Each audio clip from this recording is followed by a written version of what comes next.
네, 안녕하세요. 트루브 컬렉션 TV 방송 글로벌 경제 위기를 전문적으로 방송을 하고 있는 정재수 박사입니다. 어, 저번 5편에 홍콩 사태의 진실에 대해서 방영을 했지만은 최근에 뉴스를 보면은 홍콩 사태가 매우 심각하게 돌아가고 있는 것 같습니다. 아마 조만간 아마 그 군사 개입까지 가능하지 않을까 라고 생각을 하고 있습니다. 그래서 조만간 홍콩 사태가 진정되기를 기대하고 있습니다. 오늘은 제 7편으로서 지금 경제학에 새로운 괴물이 하나 나타났습니다. 현대 화폐 이론이라고 영어로 MMT라고 합니다. 그래서 이 부분에 대해서 오늘은 제 7호로서 방영을 여러분에게 소개를 시키고자 합니다. 예.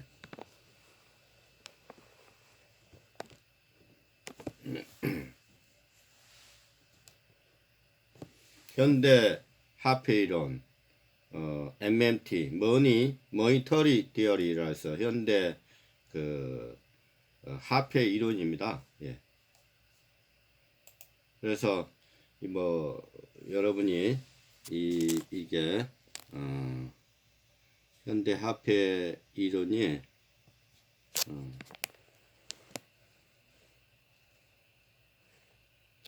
어떤 의미를 가지고 있는지 먼저 살펴보도록 하겠습니다.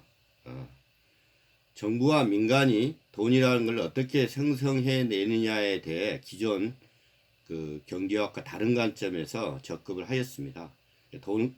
정부가 돈을 찍어내는 것에 지나치게 두려워하지 않아도 된다. 포스트 케인지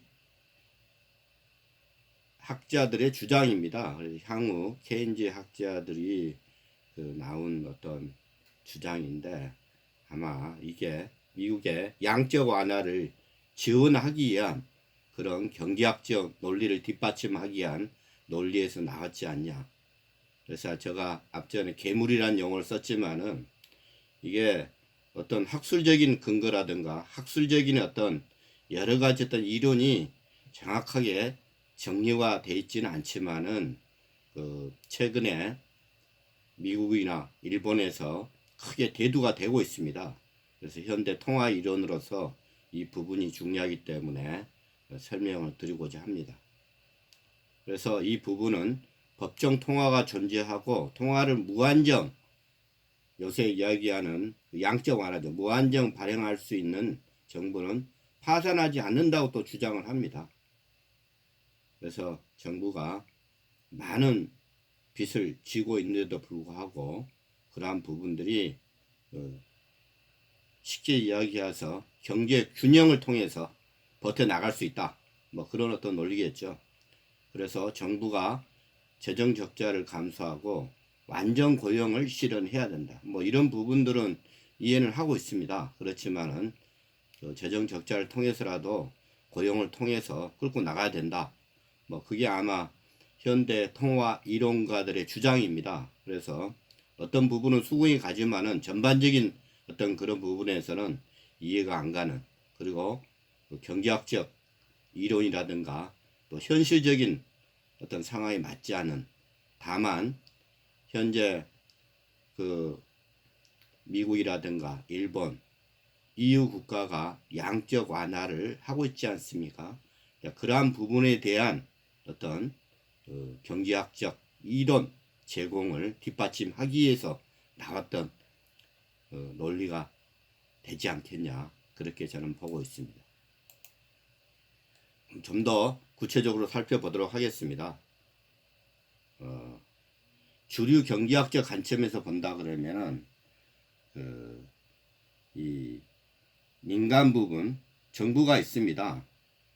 그래서 민간이다 그러면 아마 가계와 기업이 포함되어 있겠죠. 그래서 민간의 현금이 이 세금과 이 정부 차입을 통해 정부를 흘러 들어가게 됩니다. 그래서 정부에 들어오는 돈은 다시 정부 지출과 국채 원리금 지급을 통해 민간으로 다시 또 이렇게 흘러가죠. 그래서 이 균형, 이 아주 중요합니다. 그래서 주류 경제학에서는 이 정부 지출이, 이 정부가 쓰는 지출이 이 세수를 벗어나지 않는 범위 내에서 우리가 이야기하면은 균형 재정론이죠. 이런 부분이 매우 중요하기 때문에 이 민간이 가지고 있는 이 부분과 정부가 흐른 부분이 언제나 이게 밸런스가 유지될 수 있도록 하는 게 아주 중요한 어떤 경제학의 기초입니다.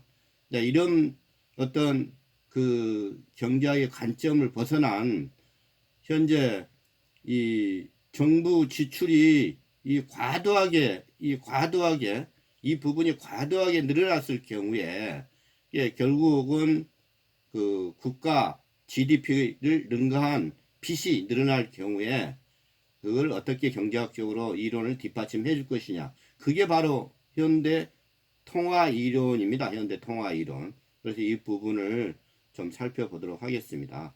정부가 보신 바와 같이 크게 정부 측이 있고 민간 부분이 있습니다. 그래서 정부가 현금을 발행하고 수도국제를 열어 정부 지출과 차입금 이자를 민간으로 흘려보냅니다. 여기 보면은 정부가 수도꼭지를 언제나 닫지를 않고 무한정 열어서 지출을 합니다.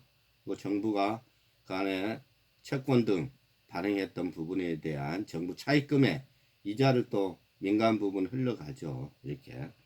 그래서 정부 지출을 통해 공공재가 창출됩니다. 이 공공재라는 것은 이 정부 지출을 통해 가지고 이 공공재, 뭐 국가가 필요하는 뭐 인프라, 또 뭐 국방, 또 사회복지, 뭐 이런 부분들이 과도하게 또 쓰여지겠죠.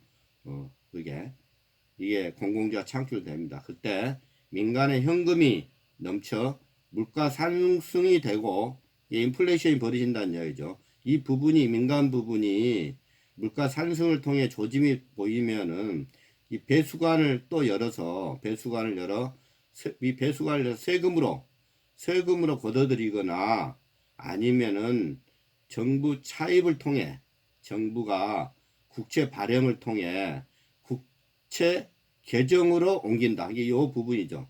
국채 계정으로 이렇게 옮긴다. 이러기 아마 현대 통화 이론의 핵심적인 사항입니다. 그래서 그렇지만은 이 국채 계정이 만기가 돌아오면은 결국은 원금은 다시 이 민간 부분으로 흘러갈 수밖에 없습니다. 그래서 이 부분이 이 수도꼭지가 없듯이 이 만기가 되면은 저절로 이거는 왔다 갔다 하는 겁니다. 그래서 민간 부분이 결국은 나중에는 과도한 그 정부 지출로 통해서 인플레이션이 우리 이야기하면 스태그 인플레이션, 초인플레이션이 하이퍼 인플레이션이 벌어질 수밖에 없는 상황으로 올 수밖에 없습니다. 그렇지만은 현대 통화 이론자들은 이 국채 개정 그리고 세금, 공공재를 통해서 이 우리가 이야기하면 경제 균형을 이룰 수 있다. 그렇게 주장을 하는 겁니다. 그렇지만은 현실적으로는 이 부분이 불가능하다. 라고 말씀을 드릴 수가 있겠습니다. 최근에 각 국가별 재정 적자를 보면은 일본 그리고 미국 그리고 이거는 EU 국가입니다. 그래서 아마 이 회색 부분이 아마 여러분이 알고 계시는 국가 현재 국가 현재 부채입니다. 부채 재정입니다. 그게 국가 부채, 국가 재정입니다. 그래서 좀 미국은 지금 과거 연도부터 거의 지금 20년 이상 재정 적자를 현재 보고 있고, 일본도 마찬가지입니다. 현재 재정 적자를 보고 있고, EU 국가도 계속 그 재정 적자를 보고 있고, 한국은 그나마 2018년도 금융위기 때 잠깐 재정 적자를 보다가 지금까지는 아직까지는 이 보시면은 색깔을 보시면은 양호한 편입니다. 양호한 편. 그래서 그 미국의 예를 본다 그러면은 미국의 MMT 그 주장론자들은 보편적인 의료보험제도, 사회보험제도죠. 대학 무상교육, 그 다음에 요새 또 이야기를 하고 있는 녹색 뉴딜, 거대한 에너지 전환 프로젝트를 통해서 이를 통한 대규모 일자리 창출 등을 포함해서 무한한 양적 완화를 통해서 그 사회 보장을 해달라.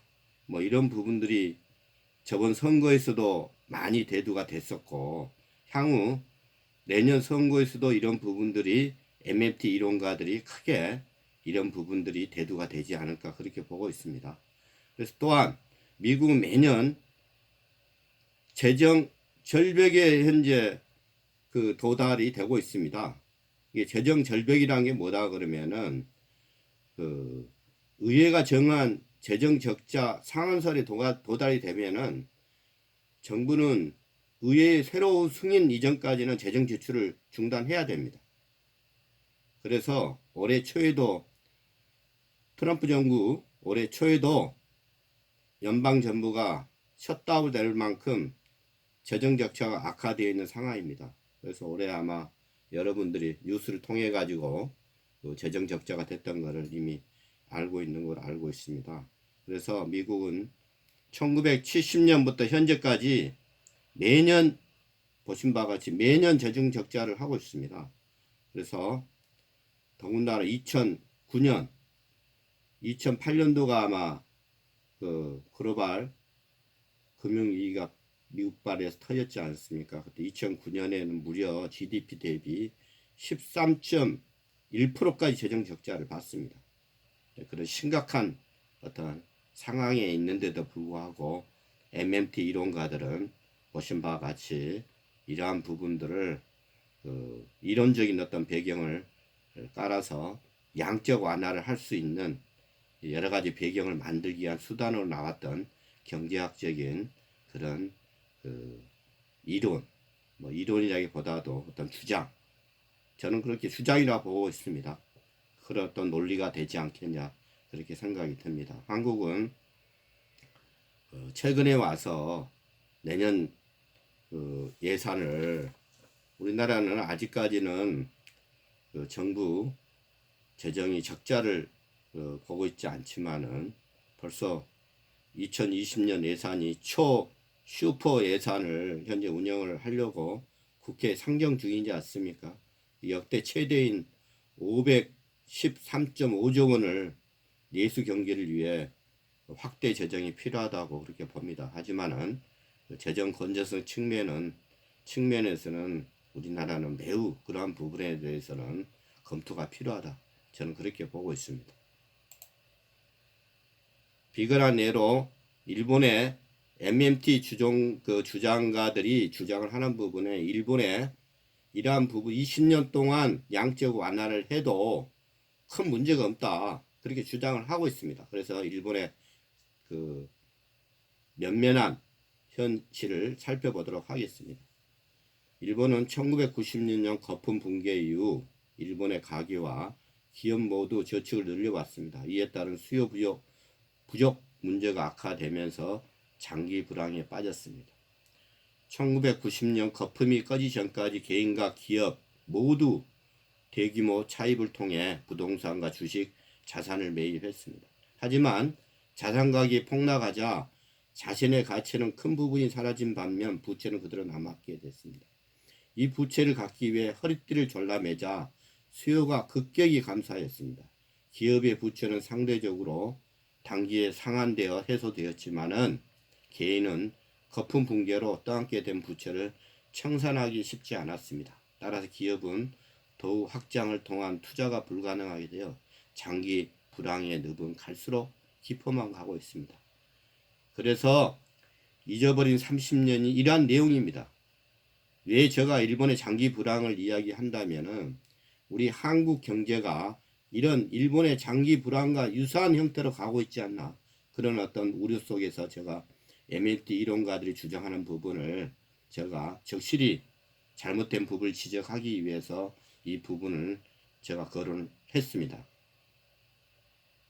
일본은 1980년도에 무한한 성장 가능성을 보였지만은 미국과 일본 간의 패권 전쟁에서 환율 전쟁으로 실패함에 따라서 이런 어떤 거품이 붕괴가 되고 1990년도부터는 이 장기 불황에 들어갑니다.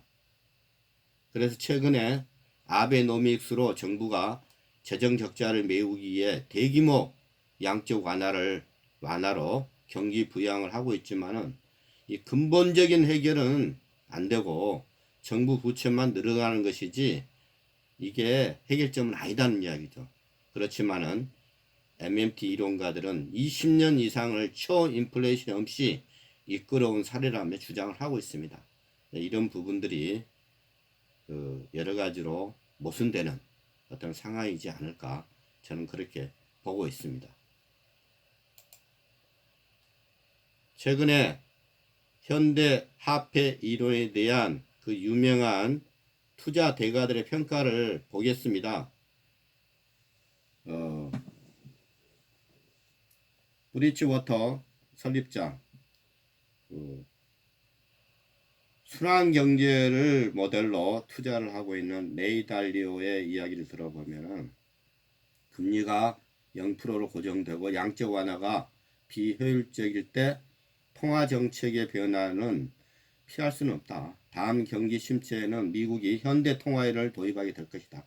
이 말입니다. 미국이 다음 경기 침체 때 틀림없이 2000년도에 가서는 이 현대 통화 이론을 통해서 마지막 수단인 양적 완화를 하게 될 것이다. 그렇게 현재 주장을 하고 있습니다. 그리고 여러분이 잘 알고 있는 워런 퍼빗 같은 경우도 나는 현대 통화의 팬이 아니다. 이 이론을 구성하고 있는 재정저차 지출은 인플레이션의 소용돌이에 빠질 수 있다. 우리는 EMG대에 들어갈 필요가 없다. 라고 주장을 하고 있습니다.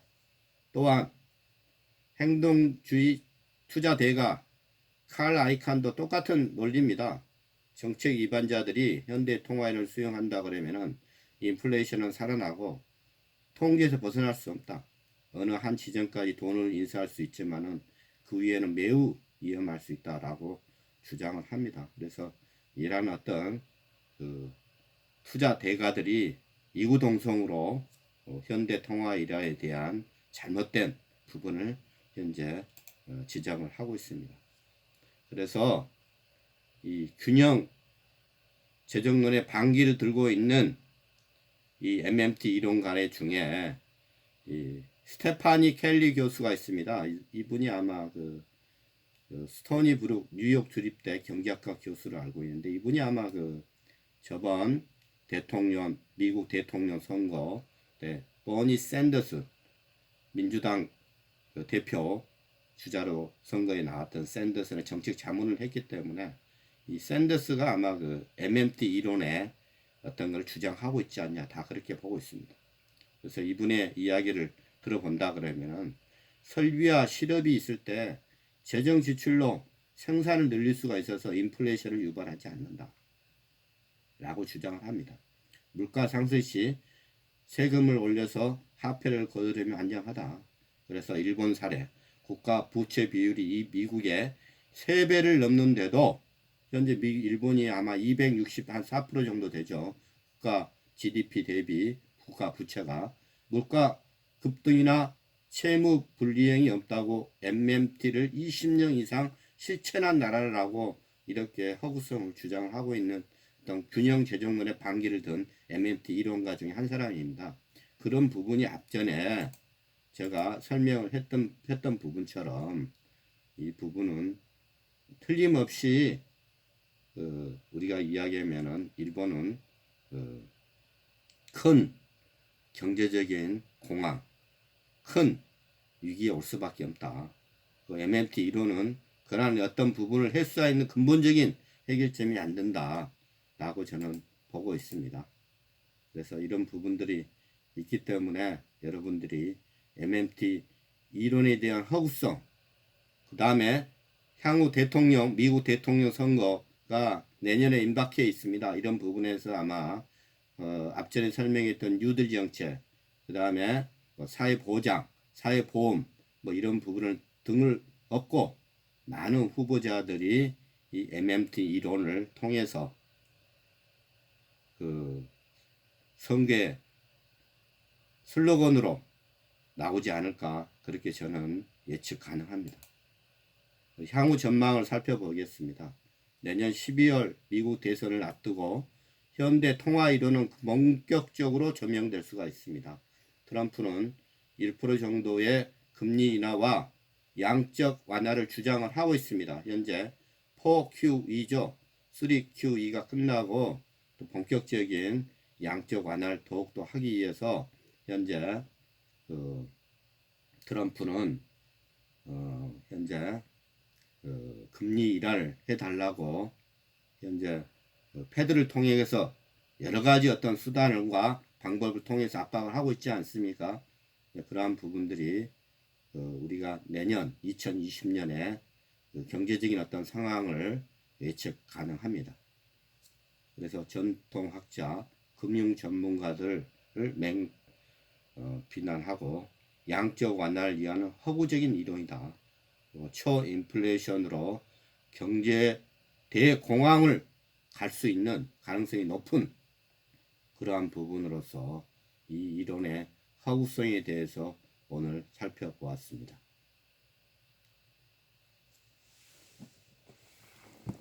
그래서 오늘은 현대 화폐 이론에 대해서 여러분과 조목조목 살펴봤었고, 다음 시간에는 이어서 양적 완화를 했는데도 불구하고 왜 빨리 우리가 이야기하면 초인플레이션이 벌어지지 않는가, 그러한 부분이 아마 현대 통화 이론과 맞물려서 매우 중요하다고 생각합니다. 그래서 다음 편에는 그러한 부분을 여러분과 함께 같이 고민하고 제가 그러한 부분을 소개하고자 합니다. 오늘은 이상으로 방송을 마치도록 하겠습니다. 많은 구독 신청 바랍니다. 감사합니다.